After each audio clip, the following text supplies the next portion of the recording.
On va sur la deuxième partie. Finalement, il garde la fille, l'enfant qu'il a, ou le garçon, je ne sais pas, l'enfant de 3 ans. Peut-être qu'il veut garder aussi le sexe pour ne pas que les gens sachent qui il est. On peut comprendre aussi ça. Et la copine, finalement, décide d'aller à Gagnoa pour faire une formation. Parce qu'elle avait la formation pour travailler. Finalement, elle va travailler. Elle arrive et elle n'est plus joignable. Quand il appelle, c'est des in and out. Elle ne décroche pas son téléphone. Il décide, lui, de se rendre à Gagnoa. Et lorsqu'elle le voit, elle est très fâchée, énervée, avec une réaction vraiment très bizarre. Donc, lui décide de rentrer. Et il essaye encore de la rappeler. Finalement, je suppose les mois ou les jours, il nous le dira. Son téléphone, carrément, ne passe plus. Donc, elle avait totalement bloqué. Et il a commencé à devenir alcoolique. Et il a eu un coup de fil d'un ami qui lui a dit, mais tu ne sais pas que ta chérie, là, s'est mariée avec le neveu du tuteur qui est méchant où elle était là. Là, finalement, elle s'est mariée et je pense que c'est là qu'on s'arrête. Et elle s'est mariée où? Bien avant que mon ami m'appelle pour me dire qu'elle est mariée, Oui. j'ai insisté à lui parler et c'est comme ça qu'elle a commencé à me répondre. Et quand elle m'a répondu, un jour, elle m'a dit comme ça qu'elle allait à Iré pour des papiers à la mairie. J'ai dit OK. Et c'est après ça que mon ami il m'a appelé pour me dire que la fille s'est mariée le vendredi passé avec le neveu de son ancien tuteur. D'accord, donc ce jour-là, quand elle t'a appelé pour te dire qu'elle partait à Iri, déjà elle partait se marier comme ça, c'est ça? On peut dire ça. Mais que devient l'enfant alors dans tout ça? L'enfant est resté avec moi et chaque jour l'enfant demandait après sa mère. Je n'avais pas de mots à lui dire. Et c'est comme ça que l'enfant pleurait chaque jour et dans ça l'enfant est tombé malade et elle est morte. Hein? Oh mon Dieu.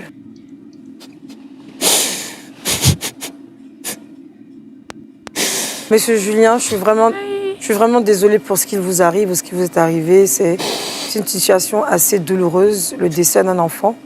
Je suis dans ce genre de conditions, cas de maladie, parce qu'effectivement, quand l'enfant a beaucoup d'affection pour la maman, hein, en général, des enfants qui sont très sensibles, et c'est des choses qui peuvent arriver, mais j'en suis désolée, vraiment. Mais alors, du coup, est-ce que tu as pu informer la maman? Parce que je veux comprendre, tu as pu informer la maman que votre enfant est décédé? Bon, lorsque l'enfant est morte, lorsqu'elle est morte, j'étais en colère. Donc je suis allé chez son ancien tuteur là-bas en colère. Et ce sont eux maintenant qui m'ont avoué que, en vérité, la fille n'était pas allée à Iri. D'accord. Qu'elle est partie en Europe avec et leur neveu.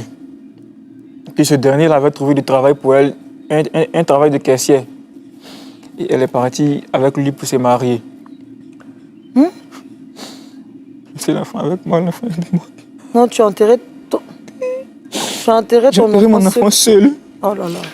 Seul. Oh là là, ça c'est douloureux. Est-ce qu'elle est informée quand même depuis le temps? Le pire dans tout ça, c'est que quand on l'a appelé pour lui informer que sa fille était morte, elle a simplement répondu « D'accord, je vous rappelle après le travail. »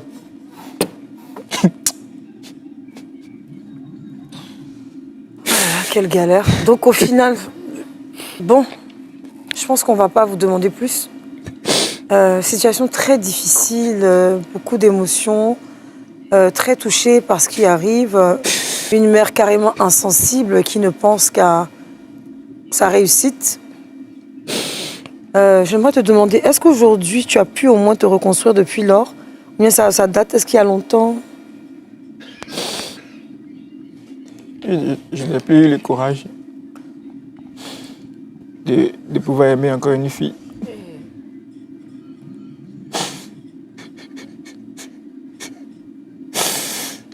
Tu n'as plus le courage d'aimer encore une fille? J'ai eu le courage de me remettre encore avec une fille. Mais c'est ça en fait, et c'est comme ça que beaucoup de femmes tombent sur des hommes déjà blessés et on trouve qu'ils ne sont pas sympas, alors qu'en fait, Il y a des antécédents. Désolée vraiment pour la situation très douloureuse. Et en tout cas, merci de nous faire confiance. Et je pense que si vous avez été choisi, c'est parce que c'est une histoire vraiment qui peut bouleverser tout le monde. Hein. Ce sont des choses qui arrivent partout. Et voir un homme pleurer comme ça, c'est pas évident. Je suis vraiment désolée. Et au risque de me répéter, je vais, si vous me permettez, demander l'avis des animateurs sur le plateau. Vous avez des questions? Déjà, on va commencer par des questions sur la situation. Oui, vas-y, Jedidja. Vraiment, Monsieur Julien Yako, pour tout ce que vous avez traversé. Mais moi, j'ai une question pour vous. Est-ce que vous êtes sûr que l'enfant est de vous? Oui. Comment est-ce que vous pouvez en être sûr? Parce que nous étions 2 seulement. Ça ne prouve absolument rien. Parce que si elle a été capable de vous tromper avec son cousin ou le fils de son ancien tuteur, le neveu. Sûr. C'est pas sûr. S'il n'y a pas de test ADN, c'est pas sûr même que l'enfant soit le vôtre. Voilà, tu lui plantes un couteau dans le dos. Hein. Ouais, clairement. Je dis ça qui aggrave un peu la situation. Moi, j'ai une question. Mais bon, c'est vrai que c'est une très bonne question. Moi, j'ai une question. On va pas l'assommer. À quel moment, en tant qu'orphelin, tu trouves le moyen de pouvoir t'occuper d'une femme? J'aimerais bien savoir. D'abord, puisque elle et moi, nous étions toutes les deux orphelins. Donc c'est comme ça que nous sommes mis en couple, en fait. Nous sommes mis en couple et c'est comme ça qu'on s'est aimés. Et quand on s'est aimés, quand tu aimes une femme, tu es prêt à tout pour elle. C'est comme ça que j'ai commencé à chercher du boulot. J'ai arrêté mes études et cherché du boulot pour m'occuper de cette dernière-là. Parce que je me disais que si elle avait réussi, c'est que moi aussi j'avais réussi. C'est que moi aussi j'ai réussi. Donc elle était tout mon espoir. Elle était tout mon espoir puisque j'avais personne. Question. Je veux une question, je veux des questions. Moi, c'est une question. Oui. Ouais. Est-ce que des personnes qui se noient peuvent se sauver? Ma question. Ah, tu la poses à M. Julien? Oui, oui. C'est une question. Des personnes qui sont en train de se noyer, est-ce que les deux là, ils peuvent se sauver? L'un peut sauver l'autre. Mais les deux sont en train de se noyer, les deux. Est-ce qu'ils peuvent se sauver? L'un peut se sacrifier pour sauver l'autre. Donc, tu t'es sacrifié pour sauver l'autre? C'est ça. Ah, d'accord. La réponse. Alors moi, j'ai 2 questions. La première, c'est est-ce qu'aujourd'hui, vous avez un travail, vous pouvez vous prendre en charge? Est-ce que vous vous en sortez dans la vie? Bon, pas vraiment. Hein. Pas vraiment. Puisque j'ai tout repris encore à zéro. Quand vous dites que vous avez tout repris, c'est-à-dire? Je sais pas. Si Il a précisé qu'il était sans emploi. Hein. Il n'allait pas être là. Mais est-ce que vous avez un emploi? Je veux dire, même si non, vous il a précisé qu'il n'a pas d'emploi. Ah, ok, pardon. Il a précisé qu'il n'a pas d'emploi. À côté de ça, j'aimerais savoir aussi, enfin, ça rejoint un peu Bicon. Moi, je voulais savoir pourquoi vous n'avez pas attendu de terminer vos études, d'avoir un travail avant d'aller chercher votre chérie. Est-ce que c'était si urgent que ça? Bon, je peux dire, l'amour ne prévient pas. Hein. L'amour ne prévient pas. Ce qui est arrivé est arrivé.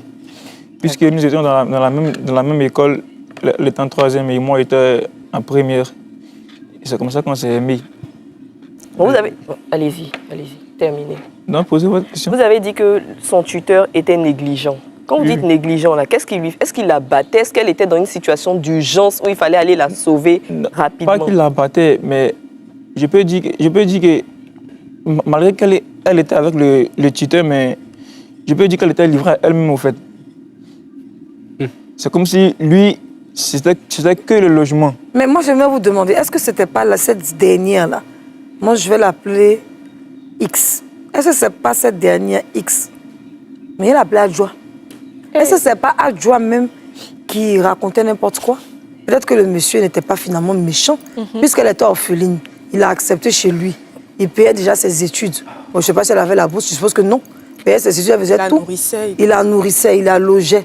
Jusqu'à même, c'était tellement doux qu'elle allait jusqu'à même sortir le neveu du monsieur. C'est quand tu es rassasié que tu peux penser à rentrer dans la chambre avec quelqu'un pour aller dormir avec la personne. Parce que si tu n'es pas rassasié dans une maison qu'on te maltraite, cette option de prendre ta main pour enlever ton habit, ça ne va pas rentrer dans ta tête. Et donc l'enfant, comme j'ai dit, déjà l'a dit, j'ai beaucoup aimé son intervention. Peut-être même que l'enfant, là, si tu fouilles bien, l'enfant n'est pas de toi. Et ce qui me touche particulièrement, c'est qu'aujourd'hui, tu n'as plus rien. Tu es ruiné.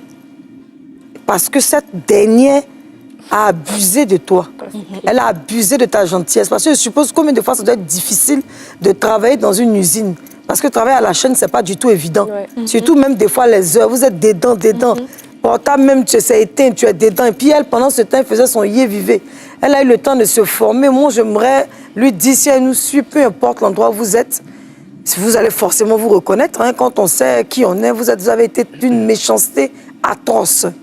Et votre enfant meurt et vous dites que d'accord, vous allez travailler parce que le travail est plus important.